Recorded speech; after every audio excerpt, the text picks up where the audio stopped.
Making headlines, government refutes claims by some media outlets about weakening ties between India and the Maldives. Minister of Home Affairs defends the government actions to stabilize the country following the February 1st verdict by the Supreme Court. And local government authorities suspends councillors of 6 islands.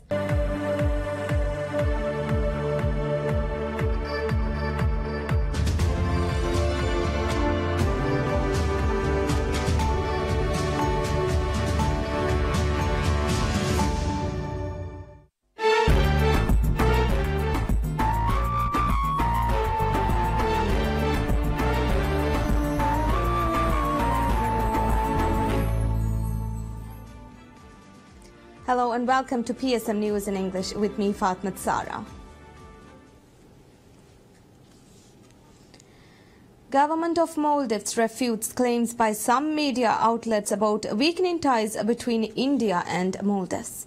In an interview to PSM News, Minister of Defence and National Security, Adam Sharif Umar, stated that relations between India and Maldives are time-tested and assured of strengthened relations between the two countries. Defence Minister Adam Sharif affirmed that communications are still proceeding as before between two countries, adding that there are no risks for Maldivians living in India or vice versa. Highlighting that India is a close partner and friend to Maldives, the Defence Minister lauded the swift response by India in times of need. The Defence Minister stated that India is ever ready to assist Maldives and would not hesitate to do so, even if Maldives seeks assistance from India today. Noting that India is closely monitoring the situation in Maldives, the Defence Minister said that India wishes for Maldives to solve its internal matters internally. Minister of Home Affairs Azleen Ahmad defends the government's actions to stabilize the country following the February 1st verdict by the Supreme Court. The Home Minister stated the government acted accordingly to stabilize the country, noting that the Supreme Court ruling of February 1st had been implemented, the country would have transformed into a mafia state. Speaking on a program aired on PSM News, Home Minister Azleen said the ruling issued on 1st of February has been nullified by the Supreme Court, in turn nullifying the need for the government to implement it. He noted that all actions of President Abdullah Yamin Abdul Qayyum were in accordance with the Constitution, and there were no actions that can be singled out as outside legal limitations. Furthermore, Minister Azleen lauded the security forces, highlighting their efforts to uphold the law. He underscored if President Yamin had not declared a state of emergency, the country would not be experiencing peace and stability today. The minister concluded by reiterating the call to refrain from all actions that could compromise national security.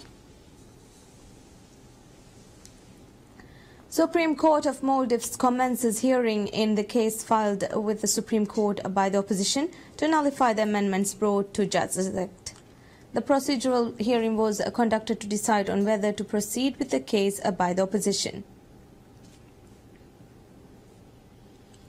The prosecution claims that 43 members of Parliament must be present in the Parliament chamber when votes are taken on amendments, and noted that the amendment was passed in contravention with the Constitution. They urged the Supreme Court to therefore nullify the amendment to the Judges Act.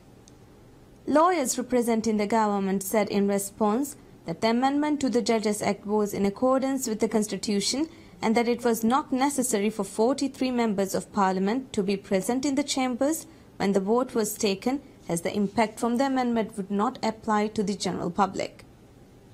The Supreme Court bench questioned both sides. The bench concluded the hearing after granting 2 days to obtain information from the Parliament as per the government's request. The amendment to the Judges Act states if any judge is found guilty of committing a criminal offence, the judge would be suspended by the Judicial Service Commission without a run-in salary until sentencing.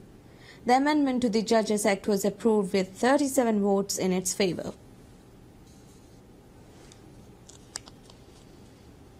Criminal Court of Maldives grants Chief Justice Abdullah Said a 5-day period to respond to charges raised against him.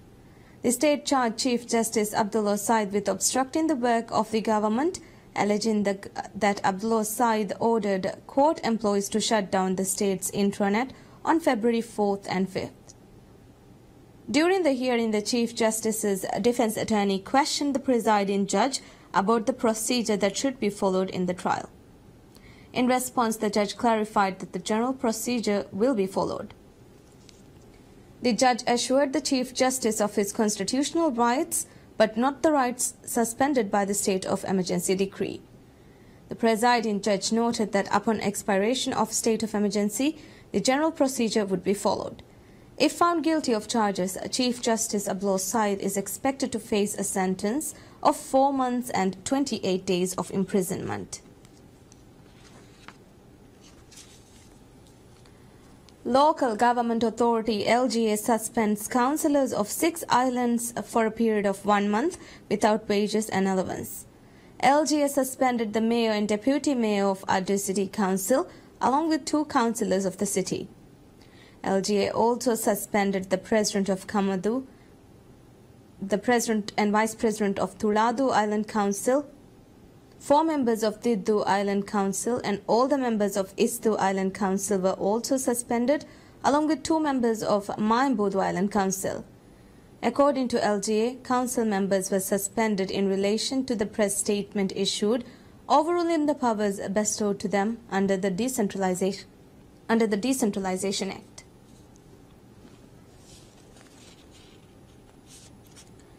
Minister of Foreign Affairs of Maldives, Dr. Mohammed Asim, sends a congratulatory message to Pradeep Kumar Goyali on his appointment as the Minister of Foreign Affairs of Nepal. In the message, Foreign Minister Asim extended warm congratulations and best wishes on his appointment as the Minister of Foreign Affairs of Nepal. Noting that Maldives and Nepal have experienced close ties for many years, Minister Asim expressed confidence that during new Foreign Minister's tenure, 2 countries can nurture bilateral partnership that would further consolidate warm and friendly ties.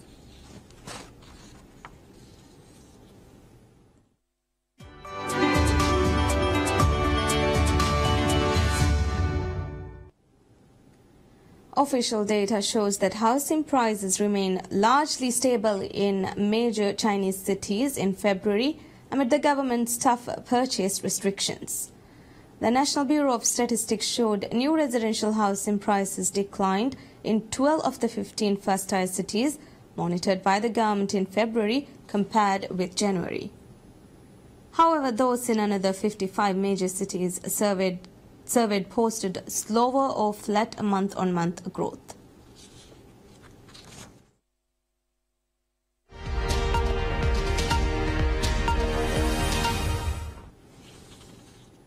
Looking at news from international arena, Parliament elects Liu He, a key economic advisor to China's President Xi Jinping, to be a vice premier. The position of vice premier is considered one of the top positions in government.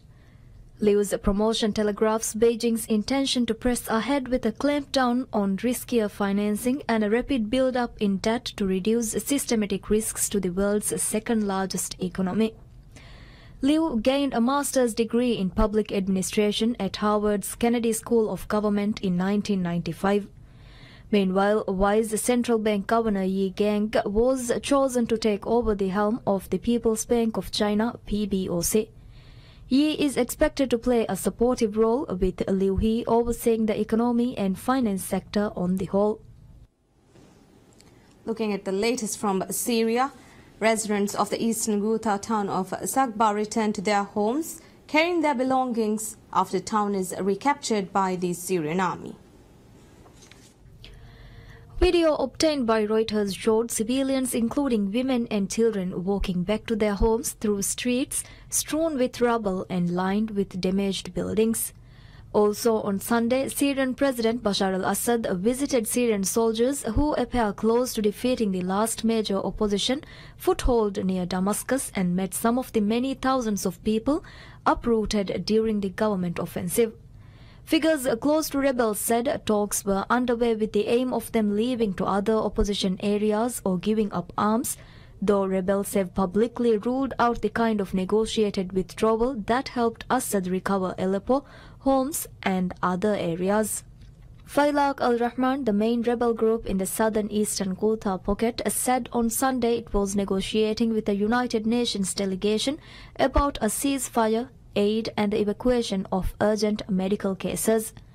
But a general evacuation of civilians and rebels was not on the table. Troops have splintered Ghouta into 3 besieged zones in one of the bloodiest offensives of the 7-year war, with rebels facing their worst defeat since the Battle of Aleppo in 2016. Russian President Vladimir Putin wins a landslide re-election victory on Sunday, extending his rule over the world's largest country for another 6 years. The re-elected Russian leader appeared before the media in his campaign headquarters in Moscow after a predictably resounding win and called for the unification of the nation. Putin said that Russia needs a breakthrough to face the uneasy tasks ahead, adding that different political powers must be governed by national interest before self-interest. Putin has also promised to use his new term to beef up Russia's defenses against the West and to raise living standards.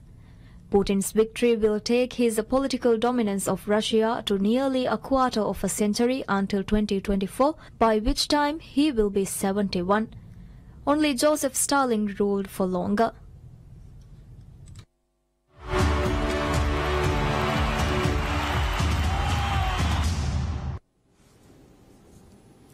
RB Leipzig comes back from a goal down with Naby Keita scoring once and setting up the other goal to stun Bundesliga leaders Bayern Munich 2-1 and rekindle their Champions League hopes. It was Leipzig's first ever win over the Bavarians and moved them up to 43 points in 6th place and within striking distance of a top 4 finish.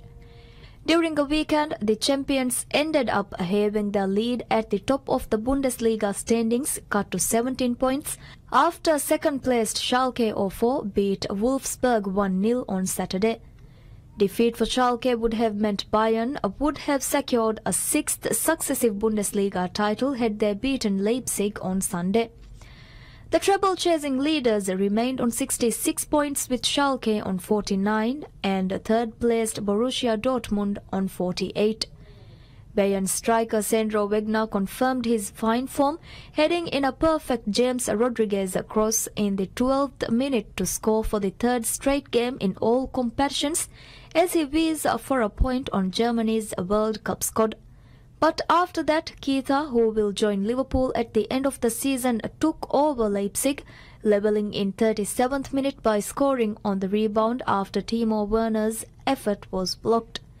He then caught the Bayern defence napping and sent the Germany striker through for the winner in the 56th in what was the Bayern's 3rd league loss of the season. Dortmund's Michy Batshuayi scored a spectacular first-half winner to lead his team to a 1-0 home victory over Hannover 96 that kept them on course for a top-3 Bundesliga finish. The 24-year-old Belgium striker, who arrived on loan from Chelsea in January, grabbed his 6th Bundesliga goal in 7 games with an eye-catching backheeled volley in the 24th minute from a corner.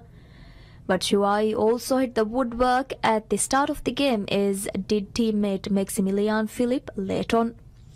It was by no means a dominant performance by Dortmund, who exited the Europa League in midweek, but it was enough to lift them to 1 point behind Schalke. The top 4 teams qualify automatically for the Champions League group stage next season.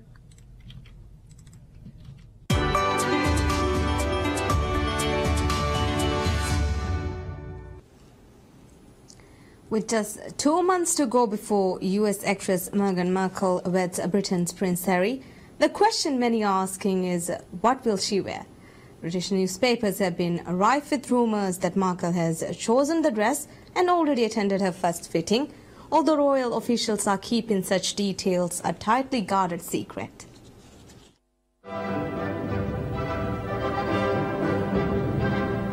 The choice of wedding gown designer has prompted much speculation in newspapers and magazines ever since Harry, the fifth in line to the throne, and Markle announced their engagement last November.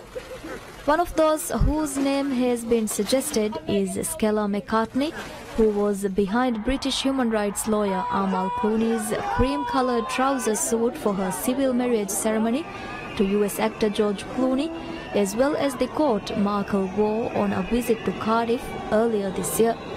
I mean, doing anyone's wedding dress is really, for me, it's always been a huge honour. You know, the ones that I've been able to do and the ones that I shall do in the future, they're really personal affairs, and you have to, you know, I deeply respect the woman that's, you know, going through the biggest day of her life. So, you know, I've always loved working on wedding dresses, and they're always varied because you have to be really personal about it. You have to really look at the woman and the day, and, you know, it's a great honour to do things like that. British-Australian brand Ralph & Russo is another that has been mentioned as a possible contender for the job after Markle chose a dress made by the duo for her official engagement portraits with Harry. That dress and the location of the wedding, Queen Elizabeth's Windsor Castle, home to the west of London, might also serve as a good indication of what's to be expected, said Anna McGregor, curator of the London luxury wedding department store, The Wedding Gallery. For fashion brands, having apparel seen on a member of Britain's royal family can lead to a spike in sales. Prince William's wife, Kate, has become a fashion icon since she married Harry's elder brother in 2011, with huge interests in her choice of outfits for official engagements. British retailer Marks & Spencer received a publicity boost in January when Markle was photographed wearing one of its 45-pound jumpers during a visit to a London radio station. Similarly, Canadian luxury outwear brand Centella got a lift from the actress in December 2017 when she was pictured wearing one of the label's coats to a service attended by the royal family. The label's founder and creative director Bohana Centella said she believed Markle would opt for a British design. I think she'll definitely wear a UK designer. UK has amazing designers. I'm not sure which one, but I think it'll be a UK designer. New York design duo Bejli Mishka, while admitting that getting to make Markle's dress would be beyond a dream come true, agreed that a British choice would be appropriate. The public and the fashion world are expected to have to wait until May 19th, the day of the royal wedding, to find out who the designer is. Well, that's it for now. Stay tuned for updates of recent current affairs stories here on PSM News. Thank you for watching. Goodbye.